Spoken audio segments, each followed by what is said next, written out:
వీళ్ళకి ప్రాక్టికాలిటీ ఎప్పుడు వస్తుందంటే ఒక బిడ్డ అయినాక వస్తుంది. అప్పటి వరకు బానే ఉంటది, అంత బానే ఉంటది. తర్వాత ఒక బేబీ అయిన తర్వాత స్టార్ట్ అవుతుంది. ఓకే. బిడ్డను కూడా ఎందుకు అయ్యేదాకా వాళ్ళు మంచిగా ఉంటారు అంటే ఉమెన్ వీక్ పాయింట్ ఒక చైల్డ్. కాబట్టి ఒక తల్లిగా ఒక బిడ్డ జన్మనిచ్చిన తర్వాత అక్కడ ఆ ఊబిలో ఆమె చిక్కుకుపోతుంది అనమాట బిడ్డ అయిన తర్వాత. అప్పుడు బయటికి రాలేదు కదా.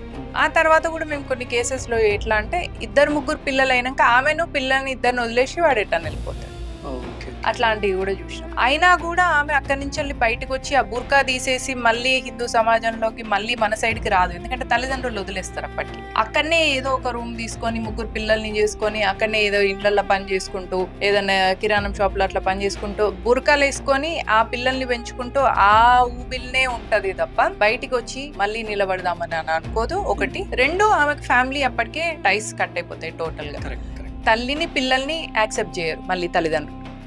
ఎందుకంటే ఆ పిల్లలు ముస్లిం పిల్లలుగా చూస్తారు. ఆబ్వియస్లీ ముస్లిం పిల్లలుగా చూస్తారు. ఎందుకంటే వాడు పుట్టంగానే వాడు మగపిల్లాడు, ఈమెకు మగపిల్లాడు పుట్టిన వెంటనే వాడికి సుంతి చేశారు. వాడి మీద ఒక ఏమంటారు ఇట్లా స్టాంప్ పడిపోతుంది. ముస్లిం స్టాంప్ పుట్టంగానే వేసుకుంటారు వాళ్ళు. దాని నుంచి బయటికి రాలేని పరిస్థితిలో అటే ఉండిపోతారు చాలా మంది. వాళ్ళ అదృష్టం ఏంటంటే ఇట్లానన్నా పశువుల్లాగా అట్లా బ్రతుకుతున్నారు. కొందరినైతే వేరే కంట్రీస్ కి తీసుకుపోయి వాళ్ళని అక్కడ సెక్స్ స్లేవ్స్ గా చేసినప్పుడు వాళ్ళ పరిస్థితి ఏం కావాలి?